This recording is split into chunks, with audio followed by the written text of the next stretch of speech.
아침에 이렇게 차를 타고 오는데 나주 양쪽 길 옆에 그 평야에 모들이 빽빽이 심어져 있었고 물이 이렇게 꽉 차 있는 모습, 그리고 새벽에 비가 왔었는가 봐요. 도로가 많이 비에 젖어 있더라고요. 이렇게 저 벼들이 참 좋아하겠다, 풍족한 물을 먹을 수 있으니까 그런 생각을 해봤어요. 또 5개월 후가 되면 가을이 될 건데 10월 달이 되면 저 조그만 모가 자라서 황금 벌판을 이루어서 또 이거를 거두어들이는 사람들에게는 큰 기쁨을 선물할 것이라는 그러한 기쁜 생각을 하고 운전하고 왔습니다.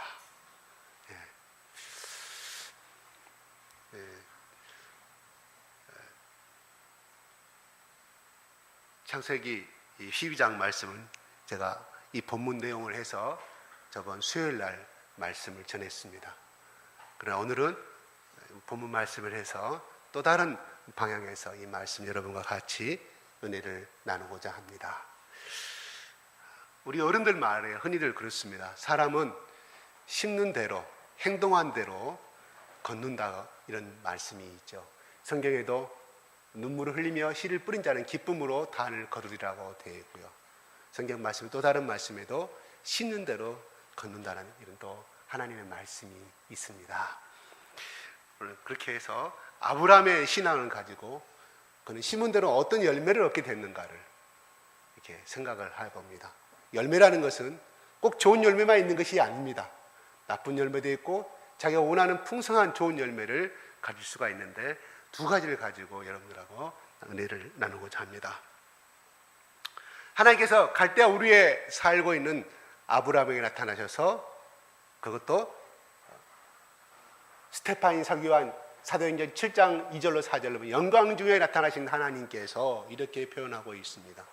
그래서 갈대아 우르를 떠나서 내가 지시할 땅으로 가라고 말씀했고, 지난주의 말씀처럼 그들은 가나안 땅으로 가지 아니하고 갈대아 우르보다 더 좋은 하란 땅에 머무는 사건을 바라보게 됩니다.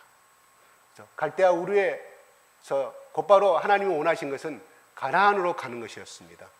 하란에 머무고 있을 때 하나님은 결국은 아브라함을 믿음의 조상으로 쓰임받게 하기 위해서는 결국은 그 환경 가운데서 그 둥지를 그대로 두지 아니하고 결국은 자기 사랑하는 아버지의 생명을 하나님이 취하신 것을 바라보게 됩니다.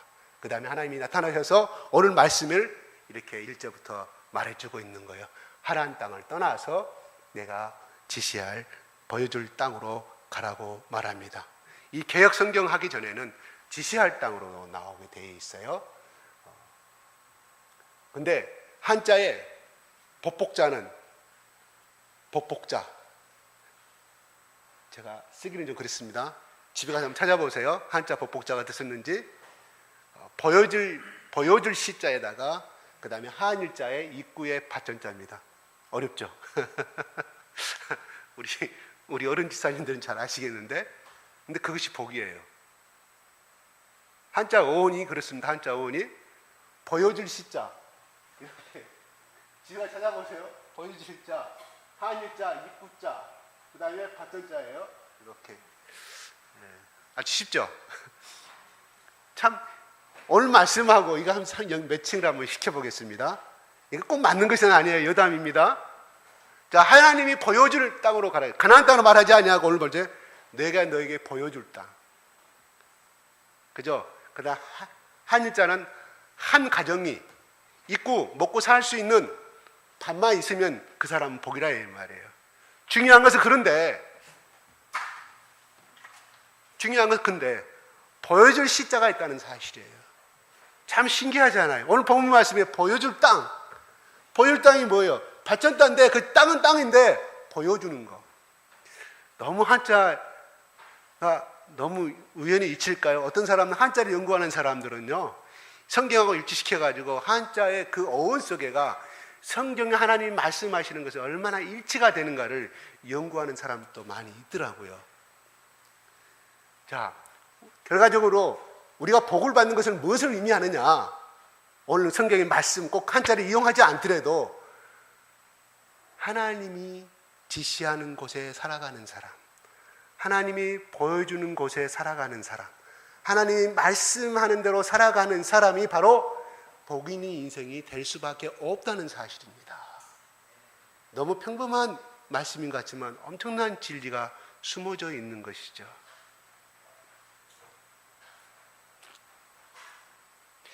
어떤 사람이 그렇게 교회를 요구하고 예수 믿는 사람을 요구하고 그렇게 인생을 살았어요. 참 부자로 살았습니다. 아버지가 물려준 땅이 많았기 때문에, 재산이 많았기 때문에 그 인생을 살았어요.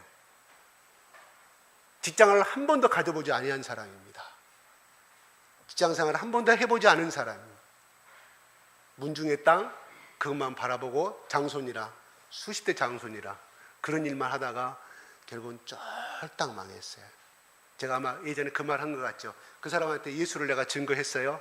얼마나 화를 내. 내가 예수 그리스도를 증거하면서 그렇게 욕먹은 건 처음이에요.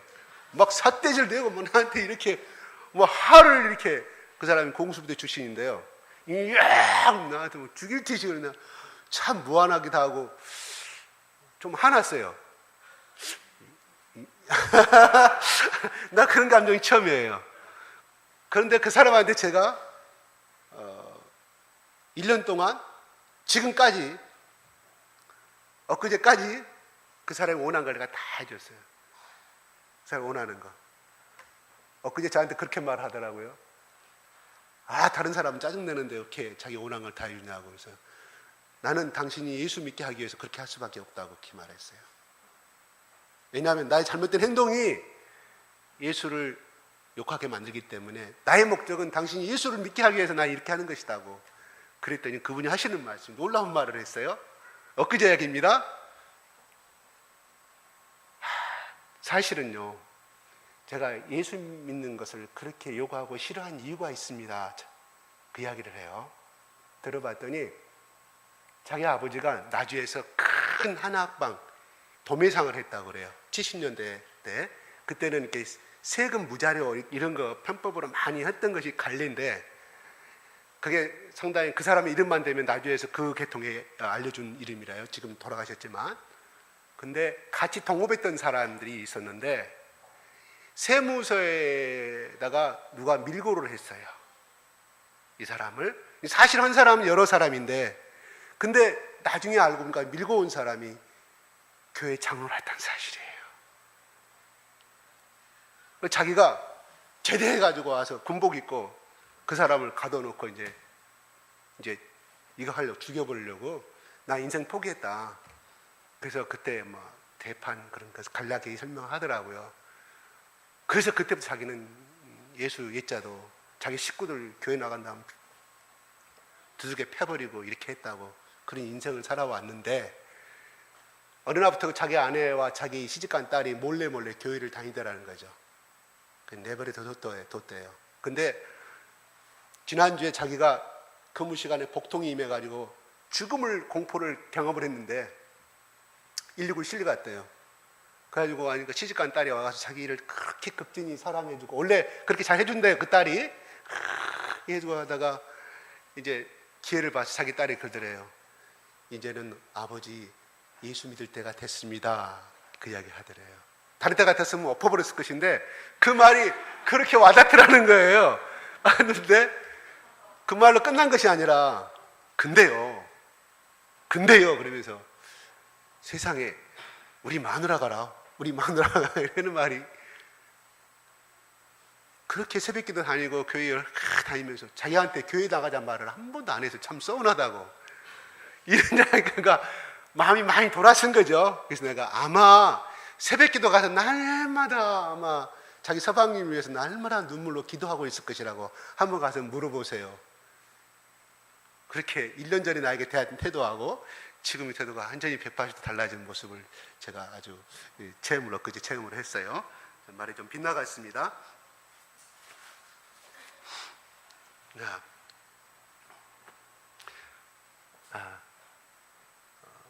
어느 인생이든 예수가 없는 인생은 그 사람의 삶도 고통이요 공허고 결국은 남는 것은 빈손입니다. 가지고 있던 재산 싹 날려버리고 가정도 깨져버리는 이런 모습들을 참으로 많이 바라보게 되죠.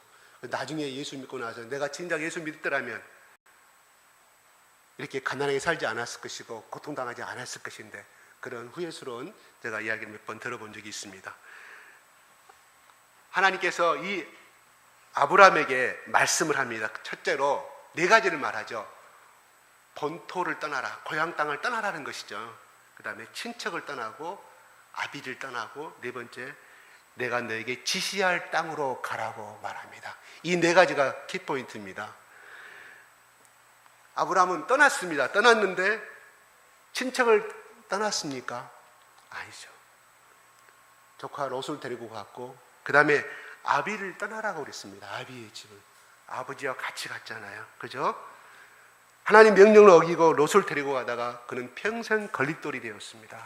우리는 아브라함이 순종의 조상이라고 말하지만, 그러나 결론은 순종했지만 하나님이 말하는 100%의 조건을 가지고 하나님을 따라간 것이 아니라는 사실입니다. 롯이 아브라함 때문에 위로를 받았다는 것이 대목이 성경에 있습니까? 없습니다. 롯 때문에 아브라함이 이익을 벌었다는 것도 있습니까? 없습니다. 롯은 항상 골칫거리였습니다. 적에게 붙들려 가니까 아브라함은 318명 군사를 이끌고 전쟁을 해서 롯을 다시 찾아오기도 하는 장면도 바라보게 됩니다. 점점 재산이 많아지니까 어떻게 됩니까? 롯과 갈등의 관계가 성립이 되지 않습니까? 그래서 아브라함이 말합니다. 네가 우하면 나는 자하고 네가 자하면 나는 우하겠다고. 네가 원하는 땅을 선택하라고 말합니다. 롯이 먼저 좋은 땅을 가로챘습니다. 하나님의 명령을 어기고 롯을 데리고 갔다가 늘 좋지 않은 일만 생겼습니다. 인생은 씹는 것입니다. 자기가 던지고 자기가 받는 것입니다. 롯을 데리고 가지 않았다고 하면 이런 갈등을 겪지 않았을 거라는 말입니다. 그래서 인생은 씹는 대로 걷는 것입니다. 두 번째로 생각해 봅니다. 아버지 데라를 또 데리고 갑니다. 아비를 떠나라고 말씀했습니다. 본토를 떠나라고 말씀했습니다. 아버지도 떠나라는 말은 본토를 떠나되 아버지도 떠나라는 명령이었습니다. 그러나 아브라함은 아버지를 모시고 떠났습니다. 어떻게 보면 불효의 자식이라 떠나고 난다면, 버리고 난다면 불효라고 볼 수 있지만, 하나님은 그들에게 두 형제가 있다는 사실을 알았기 때문에 아브라함에게만 가라고 말한 겁니다. 사도행전 7장 4절은 분명히 아버지가 하란에서 죽었다고 증언하고 있습니다.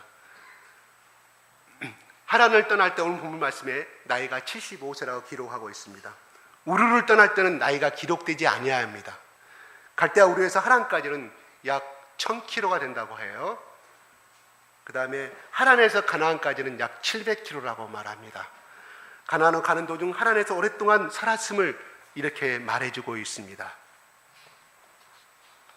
창세기는 하란을 떠날 때 롯은 같이 갔지만 아버지가 같이 갔다는 말은 없습니다.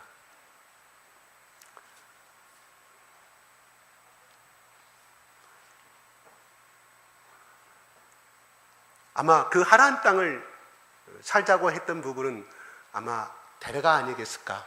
데라가.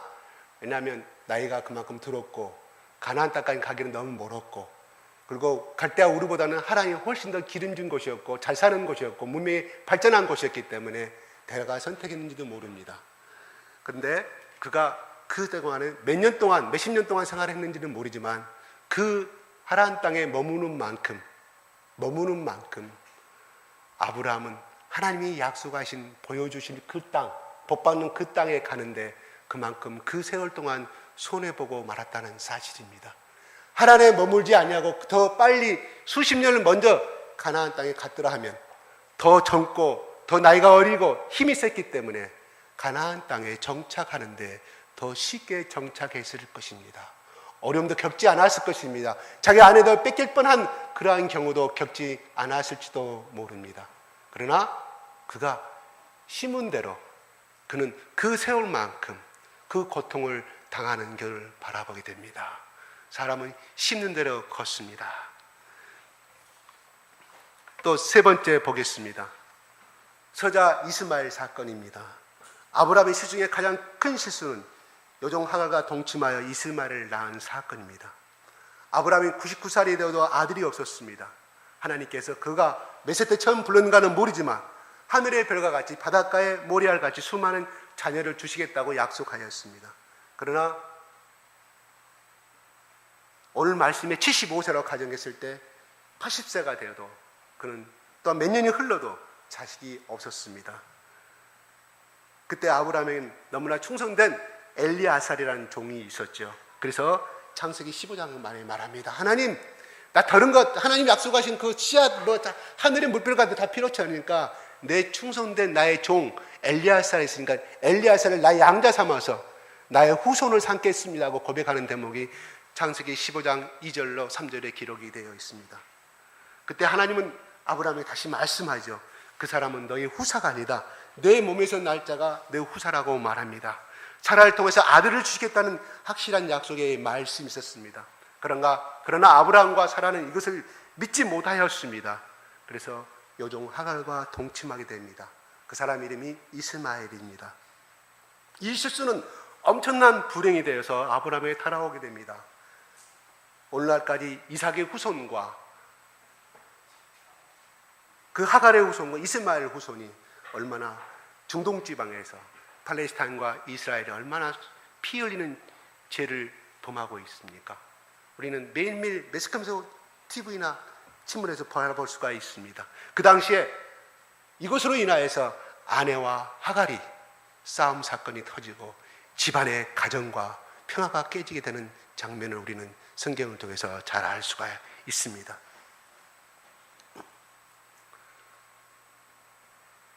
어느 교회 집사님이요, 교도소를 가서 왕복 선교하는 목사님한테 이렇게 부탁합니다.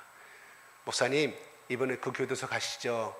거기가 제 사랑하는 아들이 있는데요, 거기가 문제가 많고 아주 삐뚤어져서 감옥에 있습니다. 제가 날마다 눈물로 기도하고 있는데 제발 가서 목사님이 복음을 전하시고 안수기도 좀 해주십시오. 찾아갔습니다. 너희 어머니가 날마다 예수를 믿기를 간절히 기도하고 있다고 말합니다. 근데 이 아들이 뭐라고 하십니까?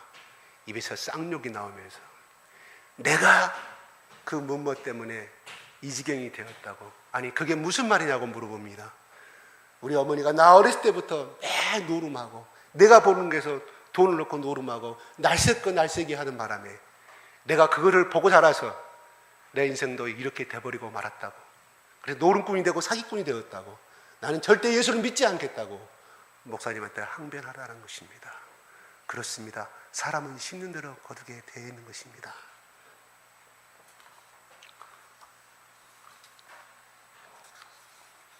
그 다음에 아들 이삭과 손자 야곱에 대해서 한번 살펴보겠습니다. 아브라함은 자기가 거짓말한 것이 아들 이삭에게로 돌아가는 것을 우리는 성경에서 발견할 수가 있습니다. 사라는 절세 미인이었습니다. 아브라함과 사라가 가문을 피하여 애굽으로 피난하였습니다. 자기가 남편이라고 말하면 사람들이 사라를 빼앗을 것이고 자기를 죽일 것이라고 알았습니다. 그래서 창세기 20장에 그렇죠. 너는 내 동생이라고 말하라고.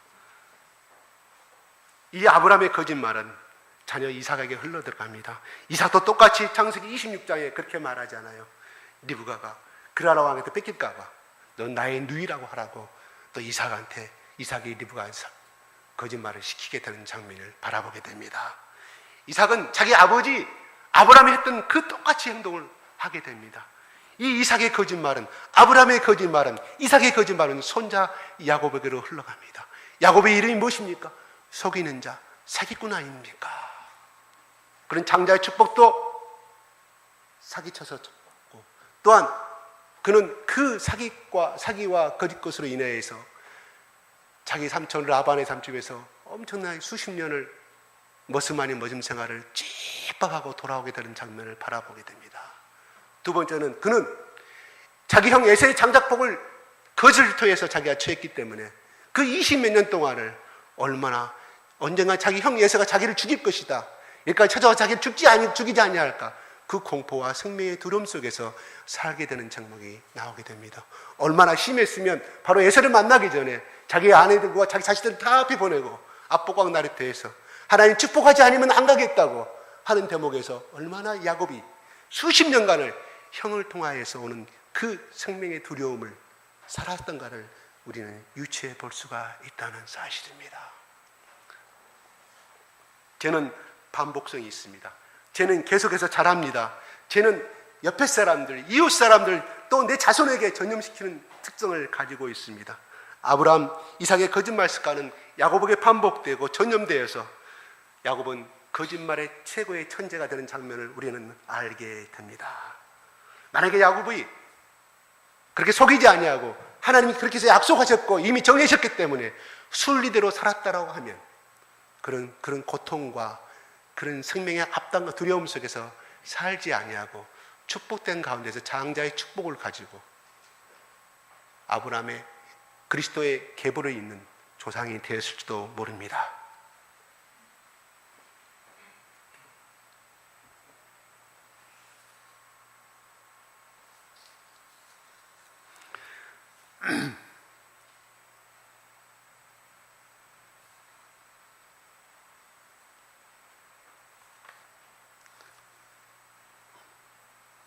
마지막 하나는 아브라함에게서 가장 최고의 순간이 다가오게 됩니다.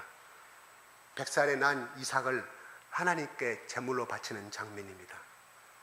아무리 나쁜 행동들이 있어도 한 가지 결정적으로 잘하고 나면 그것은 모든 것을 덮어버리고 마는 법입니다. 우리는 안중근이 어떤 사람인지는 과거에 그가 그 혁명을 그런 거사를 하였을 때 어떤 사람인지는 그는 잘 모릅니다. 그러나 그는 이등방문을 죽이고 나서 우리는 안중근이나 이 사람은 과거의 모든 잘못은 다 덮쳐버리고, 그가 과거에 뭐 잘못이 있다는 뜻은 아니에요. 과거보다는 현재 그 결과를 가지고 우리는 안중근을 평가하고 있습니다. 링컨은 자기 과거의 인생이 17번이나 실패한 인생이었다고 자기는 고백했습니다. 그러나 그가 노예를 해방하고 나서는 링컨 그러면 아주 위대한 대통령 중에 하나. 지금도 미국 국민들한테 여론조사를 하면 링컨이 가장 제일 1위로 나오고 있습니다. 바로 사람은 살면서 한 사건이 모든 것을 덮을 수가 있다는 사실입니다. 아브라함은 이삭을 제물로 드릴 수 있는 믿음과 헌신을 위해서 일약 그는 믿음의 조상이 되었다는 사실입니다. 갈대아 우리에서 믿음의 조상으로 선택을 받았습니다. 모리아 산에서 믿음의 조상으로 최종 학기점을 받았다는 사실입니다. 이 사건은 축복의 열매가 되어서 아브라함에게 홍수처럼, 또는 아브라함의 후손들이 홍수처럼 지금도 이어져 내려오고 있습니다. 사람은 심는 대로 걷습니다. 아브라함은 부정적인 심는 것이 많았지만, 그러나 하나님이 원하시는 마지막 결정적인 그 순간에 그는 합격점을 받아서 그 아름다운 유대인들과 또 오늘날 개신교 또한 천주교 모든 신자들 후세들에게 아브라함 하면 위대한 믿음의 조상으로 머릿속에 각인이 되어 있다는 사실입니다. 조카 롯을 데리고 가는 이 불순종의 결과, 두 번째는 아버지 데라를 모시고 가는 이 불순종의 씨앗과 아들 이삭에게 유전되게 하는 이 거짓말의 씨앗과 그 다음에 서자 이스마엘을 낳게 되는 이런 좋지 않은 행동들. 그러나 아브라함은 하나님께 아들 이삭을 아낌없이 드리는 헌신에 그 심는 것으로 인해서 그는 모든 것을 지워버리고 그의 모든 잘못된 행동은 벗어져 버리고 믿음의 조상이 되었습니다. 어떤 심은 것이 감싸고 있다 하더라도 한 가지만 잘하면 그것이 곧 축복의 열매가 되어서 상급이 되어서 그를 높여주게 될 것입니다.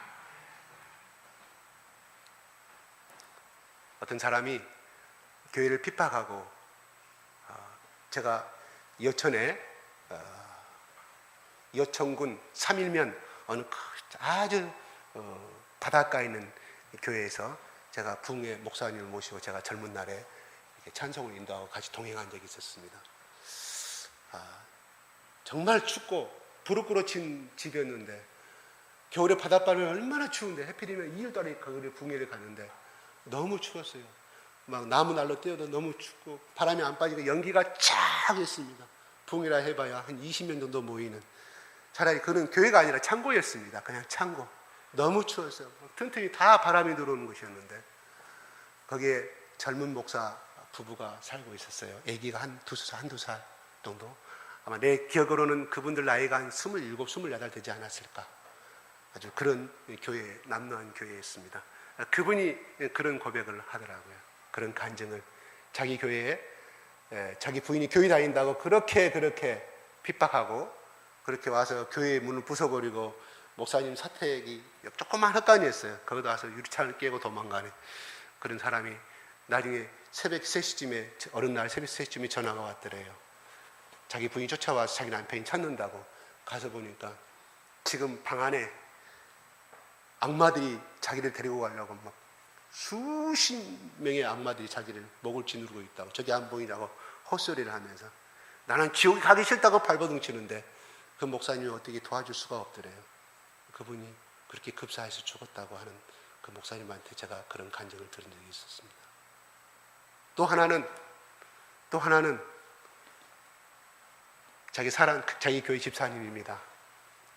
죽을 때가 됐는데 자기 남편에게 손을 딱 잡고, 지금 내 주위에 수많은 천사들이 나를 데리고 가려고 기다리고 있다고.